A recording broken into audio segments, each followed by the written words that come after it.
Sur le tarmac de l'aéroport de Port-au-Prince, il y a ceux qui arrivent, les humanitaires, les militaires, débarqués du Canada ou d'Islande avec vivres et bouteilles d'eau. Et il y a ceux qui partent, telle cette famille germano-haïtienne. Cette mère raconte son cauchemar. Beaucoup de gens sont morts, tout s'est écroulé. Ils nous ont dit de partir. Et vous allez où? Je ne sais pas si on va avec cet avion, mais on rentre en Allemagne en tout cas. Un aéroport vide, pratiquement fermé, qui porte encore les stigmates de la catastrophe. Dans les rues de Port-au-Prince, les chars de l'ONU côtoient les jeeps diplomatiques. À côté des maisons éventrées aux façades fissurées, il y a aussi les corbillards de fortune. Beaucoup des habitants de Port-au-Prince ont tout perdu et se sont installés dehors dans la rue. On prie, on chante jusque tard dans la nuit pour faire passer l'angoisse. Une angoisse qui se lit sur tous les visages. Samuel a échappé de peu à la mort.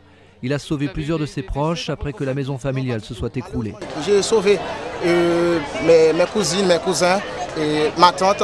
Bon, ma maison est vraiment brisée. Elle est vraiment naze maintenant. Je ne peux rien y faire. J'attends le ciel ou un aide qui viendra du ciel. Je ne sais pas. Certains hôtels de la ville encore debout servent de refuge pour les touristes esseulés dont les vols ont été annulés. Emmanuel est arrivé dimanche dernier. Son séjour s'est transformé en calvaire. Au début, ça s'est très bien passé. Et puis, je suis allée à la messe dimanche. J'ai vécu l'ambiance de Haïti ici.